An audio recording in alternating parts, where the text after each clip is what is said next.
आजचे प्रमुख वक्ते कालिदास संस्कृत विश्वविद्यालयाचे माजी कुलगुरू आदरणीय डॉक्टर पंकज चांदे,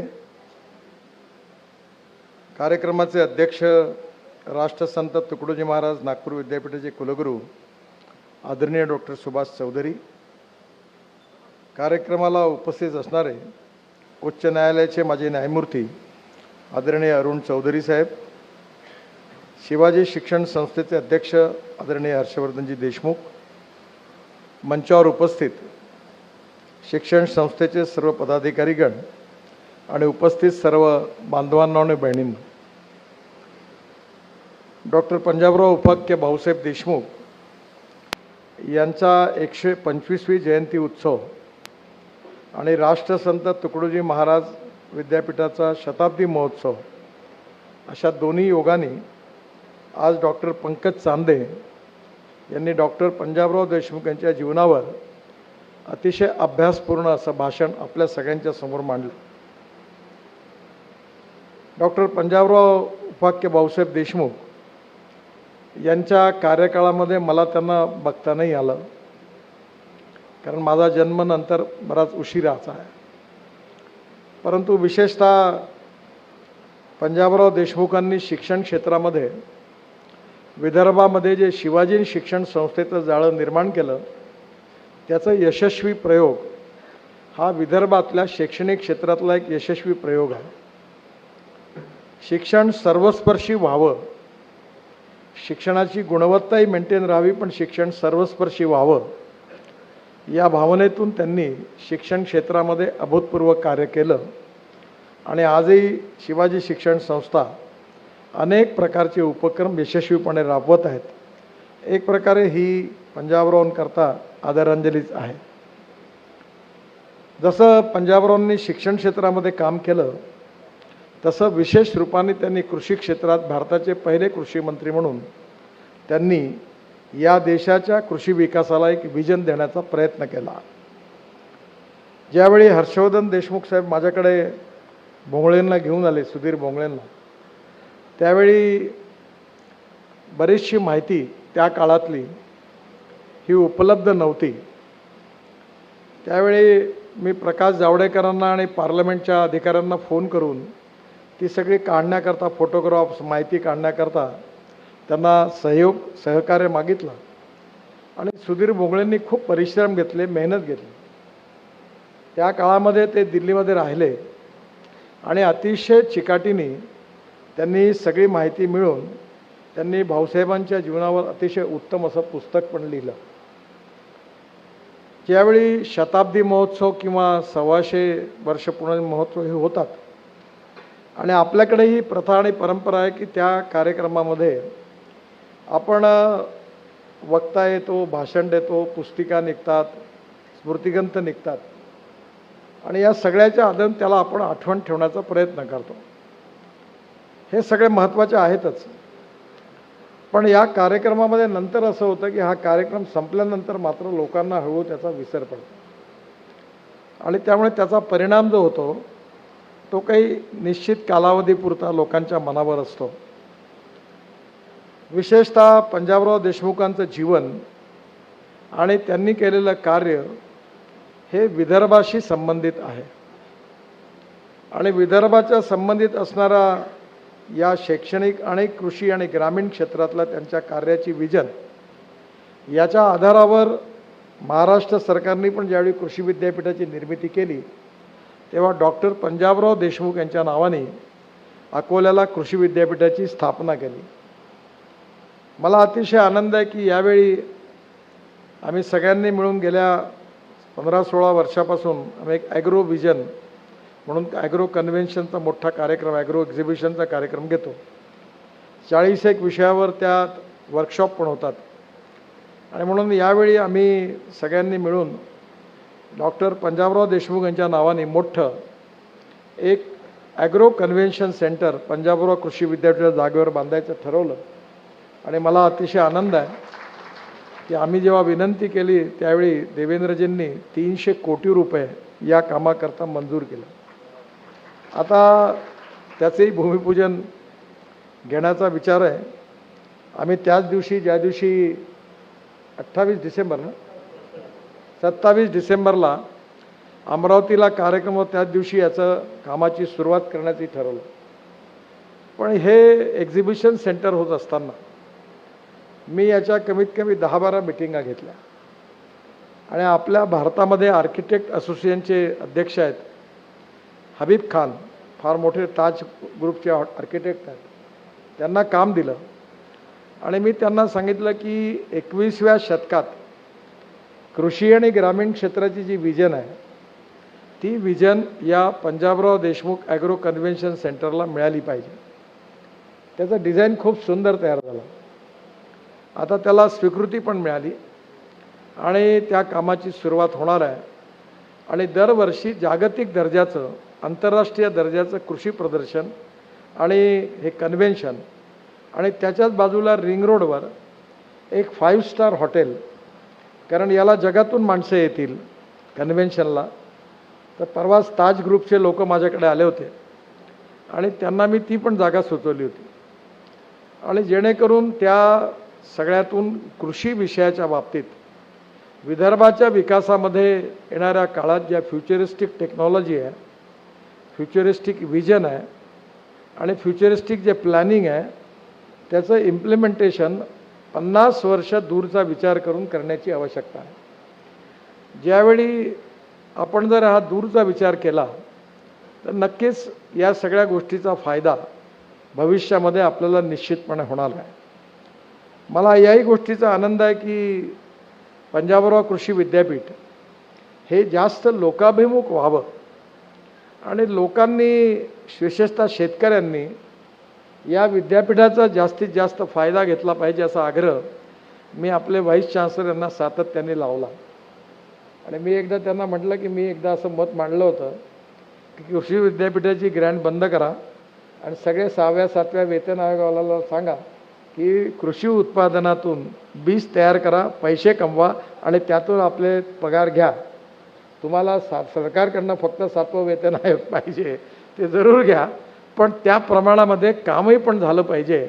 आणि एका एकरमध्ये कमीत कमी अर्जेंटिनामध्ये 26 क्विंटल, अमेरिकेत 28 क्विंटल आणि ब्राझीलमध्ये 26 क्विंटल सोयाबीन होतो.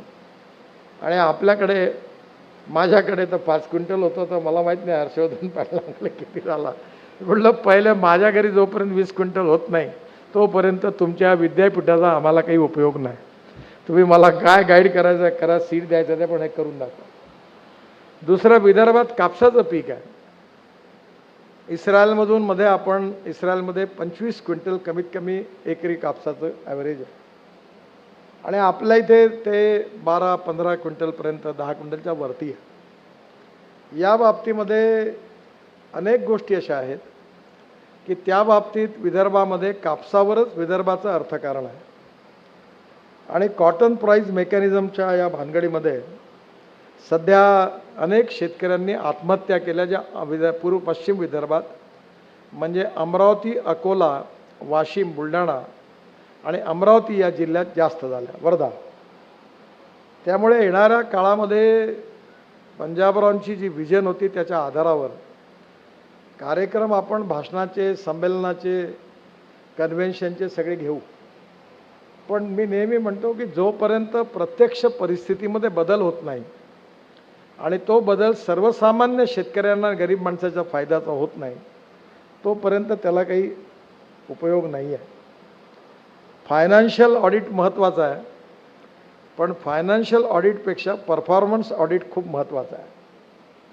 मी एक 3-4 दिवसापूर्वी अमेरिका आणि UK या भागात भारतातून जेवढे IIT इंजिनियर्स जगात गेले होते त्यांची एक संस्था आहे आणि त्यांचा कार्यक्रम झाला. त्याचा प्रमुख अतिथी मी होतो. आणि ज्यावेळी त्यांनी जगामध्ये त्यातले IIT इंजिनियर्स आज जगातल्या मोठ्या मोठ्या कंपनीचे CEO आहेत. अमेरिकेमध्ये असणारे जे भारतीय आहेत, जे IITतून पास झालेले, आज गुगलपासून या मोठ्या मोठ्या कंपनीमध्ये त्या चालवतात. आणि काळाच्या ओघामध्ये ॲग्रिकल्चरपासून तर IT तर बायोटेक्नॉलॉजी आणि इन्फॉर्मेशन टेक्नॉलॉजीमध्ये त्यांनी खूप मोठं यश संपादन केलं. आज विशेषतः मेडिकल सायन्समध्येही पण खूप बदल झालेला आहे आणि येणाऱ्या काळामध्ये ही जे फ्युचरिस्टिक व्हिजन आणि डेव्हलपमेंट आहे त्याच्यामागे मूळ भावना पंजाबरावांसारख्या थोर व्यक्तींनी हे समाजाचं परिवर्तन कसं व्हावं हे समोर ठेवून त्यांनी सातत्याने प्रयत्न केले. शिक्षण हे वाघिणीचं दूध आहे आणि शिक्षणातून खऱ्या अर्थाने कसा बदल होईल, माणूस कसा घडेल आणि सामाजिक आर्थिक परिवर्तन कसं घडेल हा दृष्टिकोन त्याच्या मागे होता. कृषी विभागामध्ये मात्र अजूनही पण त्यांचं स्वप्न काही पूर्ण होऊ शकलं नाही. आज आपल्या देशामध्ये 90% जनसंख्या ही कृषी क्षेत्रावर अवलंबून होती आणि आज परिस्थिती अशी आहे की 30% लोकांचं मायग्रेशन झालं आणि 30% लोकांचं मायग्रेशन झाल्यामुळे आज गावामध्ये चांगली शाळा नाही, चांगलं महाविद्यालय नाही, प्यायला शुद्ध स्वच्छ पाणी नाही, गावामध्ये शेतकऱ्याच्या मालाला भाव नाही आणि प्रोसेसिंग इंडस्ट्रीज नाही आणि गावात जायचा रस्ताही नाही. जेव्हा अटल बिहारी वाजपेयी देशाचे प्रधानमंत्री होते तेव्हा मी तरुण होतो आणि महाराष्ट्रात मंत्री होतो. माझं नुकतंच सरकार आमचं बदललं होतं. मला वाजपेयीजींनी बोलावलं आणि मला सांगितलं की तू आता मुंबईत पुष्कळ रस्ते पूल बांधले, तू आता ग्रामीण भागाकरता काहीतरी कर. तर मी त्यांना म्हणलं काय करू. तर कधी कधी ते मूडमध्ये आले की मराठीत बोलायचे. अरे नितीन, तू जरा शेतकऱ्यांकरता काही कर असं मला ते म्हणाले. तर मी म्हटलं काय करू. तर ते म्हणाले प्रत्येक गावाला जोडणारा जो रस्ता आहे तो चांगला रस्ता या देशात झाला पाहिजे. आज 6.5 लाख गावं आहे पण आज गावात रस्ता नाही आणि म्हणून तू याच्यावर माझ्या अध्यक्षतेखाली त्यांनी एक कमिटी तयार केली. त्याचे डेप्युटी गव्हर्नर रिझर्व्ह बँकेचे कमिटीत होते, नाबार्डचे अध्यक्ष होते आणि त्या कमिटीचा ऑफिशियल रिपोर्ट आहे.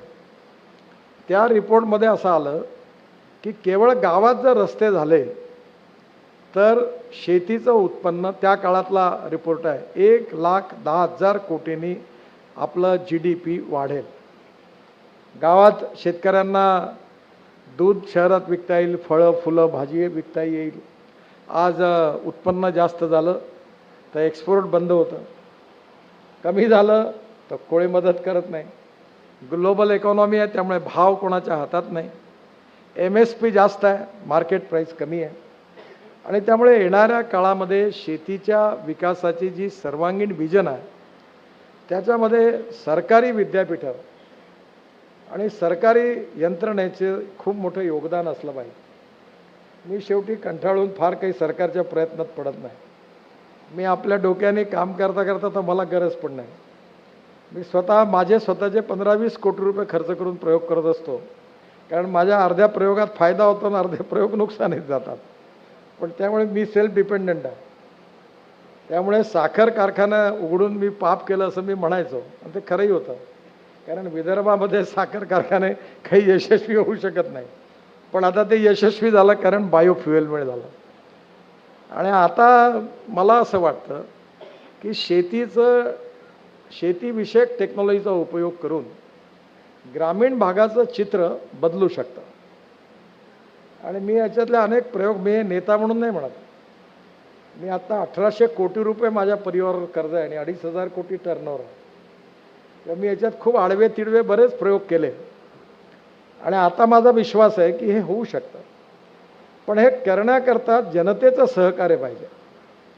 जसं मी हर्षवर्धन देशमुखांना विनंती केली की या 125 वर्षाच्या निमित्ताने आपण कुठला तरी एक प्रयोग, तसं तर 10 घेतले पाहिजे पण एक तरी उचला.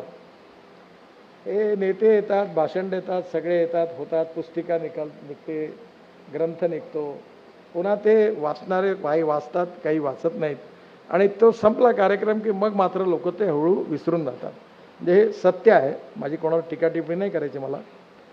त्यामुळे येणाऱ्या काळामध्ये मी त्यांना असं सुचवलं की मी बारामतीला गेलो होतो आणि पवार साहेबांनी बारामतीमध्ये खडकाळ जमीन आहे, त्यांनी मला दाखवली सगळी, अक्षरशः दगड आहे आणि त्या दगडावर त्यांनी खरोखर नंदनवन जसं विकसित केलं. तर त्या ठिकाणी त्यांनी, तो माझा अतिशय फेवरेट, मी इथे वेटरनरी युनिव्हर्सिटीला करून दिलं, पण विद्यापीठामध्ये एवढं झाल्यानंतर जेवढं अपेक्षा आहे तेवढं काम होत नाही. त्या ठिकाणी त्यांनी आपल्या इथे 1952 साली जी आपली गाय होती जी ब्राझीलला गेली होती गीर जातीची, आणि तिचं आता दूध 60 लिटरची गाय तिथे आपण आपली आपली गीर गाय त्यांनी तयार केली.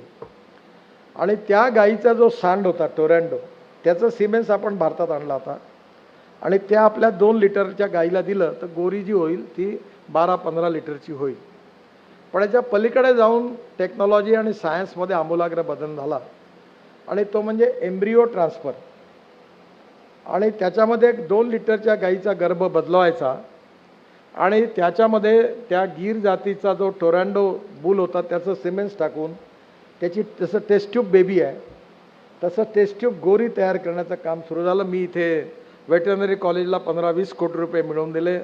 सगळे प्रयोग सुरू झाले. काही गायी झाल्या. जे दिवे साहेब माझे प्रायव्हेट, त्यांच्याकडे 8 गोऱ्या आणि 2 गोरे तयार झाले. परंतु या संदर्भामध्ये विदर्भामध्ये आता मदर डेअरी आपण आणली. आता आम्ही पुढच्या महिन्यामध्ये 450 कोटी रुपयाचा प्लॅन मदर डेअरीचा सुरू करतो आहे. विदर्भातल्या लोक आणि नेते विकास झाला नाही म्हणून इतर लोकांच्या नावाने खडे फोडतात. तर मी एकदा त्यांना म्हटलं होतं की हे असं विचित्र आर्ग्युमेंट आहे की लग्न आपलं झालं आणि पोलं झाले नाही, पोरं झाले नाही म्हणून भलत्याला जबाबदार धरणं. याला जबाबदार तर तुम्ही आहात की तुम्ही विदर्भाचं चित्र बदलायला पाहिजे. त्यामुळे विदर्भाचा विकास करण्याची जबाबदारी विदर्भातल्या नेत्यांची आहे, विदर्भातल्या जनतेची आहे. आणि आता त्याच्यातून एकट्या सांगली जिल्ह्यात, कोल्हापूर जिल्ह्यात, सातारा जिल्ह्यात, पुणे जिल्ह्यात जेवढं दूध होतं तेवढं अख्खा विदर्भात होत नाही. आणि म्हणून येणाऱ्या काळामध्ये व्हेटरनरी युनिव्हर्सिटी असेल, ॲग्रिकल्चर युनिव्हर्सिटी असेल याचा उपयोग करून आपण या संदर्भामध्ये विदर्भात कमीत कमी 30 लाख लिटर दूध करायचा विचार आहे. आणि आता हे प्लॅन पण इथे होणार. मदर डेअरी मोठी आहे, 450 कोटी ते इन्व्हेस्ट करणार. आता महाराष्ट्र सरकारने 12 लाख गाई घ्यायचं मराठवाडा विदर्भात ठरवलं. आणि मदर डेअरीच्या या प्रकल्पामध्ये विदर्भाचे सगळे जिल्हे आहेत, मराठवाड्यातले 4 जिल्हे आहेत, अमरावती आहे, त्याच्यात अकोला आहे, बुलढाणा आहे, वाशिम आहे. आणि म्हणून या सर्व जिल्ह्यामध्ये आपण जर दुधाचा महापूर केला, या याच्यातून जर आपल्या इथे प्रत्येक देशी गाय ही 20 लिटर देणारी झाली पाहिजे, या मिशनमध्ये भाऊसाहेबांच्या नावाने तुम्ही जर हा प्रोजेक्ट घेतला आणि काम सुरू केलं, मला वाटतं ते कठीण नाही आहे. म्हणजे कठीण आहे पण असंभव नाही आहे. तर जे आज विशेषतः पवार साहेबांनी बारामतीतून चालू केलं, तर तशा प्रकारचे सेंटर विदर्भात प्रत्येक जिल्ह्यात जर तयार झाले आणि आपल्या इथे प्रत्येक शेतकऱ्याजवळ 20 लिटर दूध देणारी गाय झाली तर कशाकरता लोक आत्महत्या करतील शेतकरी. आपल्याकडे निमकर नावाचे आमच्या रामटेक भागातले आहेत, व्हेटरनरी डॉक्टर होते, सरकारी अधिकारी होते. त्यांनी नेपियर ग्रास लावलं. आता 1000 एकरात आहे आणि सगळा ग्रास जे आहे ते मदर डेअरीकडनं शेतकऱ्यांकरता विकत घेतात. विदर्भात सोयाबीनची ढेप आहे, राईस ब्रँडचं तेल निघतं त्याची ढेप आहे. विदर्भामध्ये मका आहे, मक्याचा भुसा म्हणजे कणीस आहे. आणि काही कमी नाही आहे. कमी जर असेल तर काम करणाऱ्या लोकांची, प्रामाणिकपणे काम करणाऱ्या लोकांची आणि विजन ठेवून काम करणाऱ्यांची कमी आहे. एक पंजाबराव आले, त्यांनी विदर्भाचं शिक्षण क्षेत्राचं चित्र बदललं. आज कृषी विद्यापीठाने आपण शेतकऱ्यांचं चित्र बदलण्याचा प्रयत्न करतो आहे. तेव्हा शिवाजी शिक्षण संस्था, डॉक्टर हर्षवर्धन देशमुख आणि सगळ्या संचालक मंडळींनी यावेळी एक प्रकल्प असा नक्की घ्यावा की जो पुढले 50-100 वर्ष विदर्भाचं चित्र बदलवण्याकरता उपयोगी होईल, अशी माझी या निमित्ताने त्यांना विनंती आहे. आणि नक्कीच त्याच्यात यश मिळेल. काही वेळा कठीण कामाकरता कष्ट खूप घ्यावे लागतात पण यश मिळतं. परवा माझ्याकडे NDTVने माझी मुलाखत घेतली तेव्हा मी हायड्रोजन कार आणि शेतकऱ्यांनी तयार केलेल्या इंधनावरची, इथेनॉलवरची 100% इनोव्हा गाडी, हायड्रोजनची गाडी आणि इलेक्ट्रिकच्या गाडी तिन्हीत बसून त्यांनी इंटरव्ह्यू घेतला.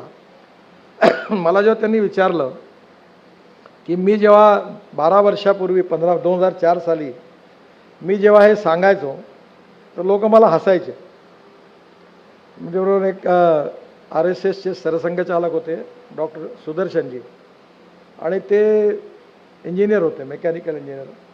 त्यांचा बराच सायन्सवर अभ्यास होता. मला नेहमी सांगायचे की नितीन, या देशातला शेतकरी ऊर्जा, इंधन तयार करू शकतो पण मला समजवता माझ्या आयुष्यातली 14 वर्ष खर्च करावी लागली. आता सगळे कन्व्हिन्स झाले. आता G20मध्ये आता बायोफ्युएल अलायन्स पण झाली. त्यामुळे आपल्याला विदर्भाशी संबंधित डॉक्टर पंजाबरावांचं स्वप्न एक तरी या 125व्या वर्षानिमित्त पूर्ण करण्याची जबाबदारी घेऊन ते जर आपण पूर्ण करू शकलो, बाकी तिकीट काढलं पाहिजे, नाणं निघालं पाहिजे, पुस्तक निघालं पाहिजे, स्मरणिका निघाल्या पाहिजे, हे सगळं आहे ते करायला पाहिजे, करा जरूर. पण याचा लाँग टर्म इम्पॅक्ट जो होता तो असा एखादा प्रकल्प आपण करूया की ज्याचा लाँग टर्म इम्पॅक्ट होईल आणि जे त्यांनी विजन मांडली ती यशस्वी होईल.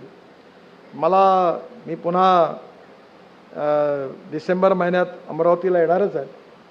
तेव्हा निश्चितपणे आपण तोपर्यंत बारामतीची सगळी कागदपत्र तयार करून आणा आणि नक्कीच दिल्लीमध्ये हे super speciality hospital for animal cow, तुमचं आता माणसांचं हॉस्पिटल आहे, पण ते आता तुम्ही हेही उघडा. आणि विदर्भात अमरावती जिल्ह्यात अनेक ठिकाणी खूप चांगल्या कल्पना आहेत, परंतु या कल्पनांमध्ये काम करणारी जी मॅनपॉवर आहे तिची जिद्द, चिकाटी, विजन, काम करण्याची प्रामाणिकपणा याचा अभाव आहे. आणि आजकाल तर राजकारणामध्ये फार या गोष्टीचा विचार होत नाही.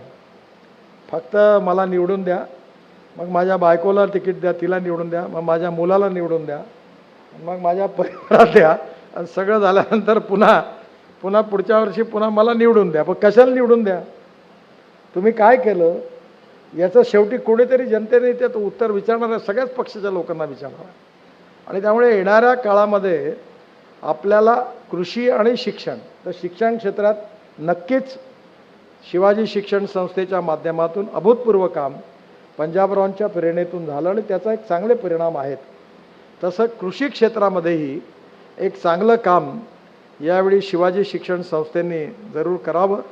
डॉक्टर पंकज चांदे यांनी अतिशय जीवन व कार्यावर त्यांनी लिहिलेल्या इंग्लिश पुस्तकांपासून अनेक गोष्टींबद्दल, धर्मापासून सगळ्या विषयावरचा खरं म्हणजे अतिशय सुंदर विचार त्यांनी मांडले.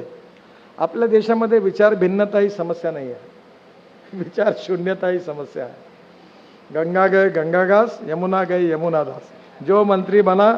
मला हे काही चांगलं सांगितलं, मी रेडीमेड गेटच तयार केले आहे म्हणे, फक्त मंत्री जो बनल त्याचे फोटो चिकटवतो म्हणे, म्हणजे स्वागत माझ्याकडनं झालं. लोकही हुशार आहे. त्याच्यामुळे येणाऱ्या काळामध्ये ग्रासरूट लेवलवर, ग्राउंड रियालिटीमध्ये शेतकरी, शेतमजूर, गाव गरीब मजदूर शेतकरी याच्या कल्याणाच्या बाबतीमध्ये एखादी 125वी पुण्यतिथीच्या निमित्ताने, जयंतीच्या निमित्ताने अशी एखादी लाँग टर्म योजना जर आपल्या पिढीने सुरू केली तर येणाऱ्या अनेक पिढ्यांच्या स्मरणात पंजाबराव देशमुख नक्की लक्षात राहतील. मी त्यांच्या स्मृतींना अभिवादन करतो आणि डॉक्टर पंकज चांदे यांनी अतिशय अभ्यासपूर्ण आणि चांगलं भाषण केलं, त्यांनाही पण धन्यवाद देतो आणि माझं बोलणं संपवतो. धन्यवाद.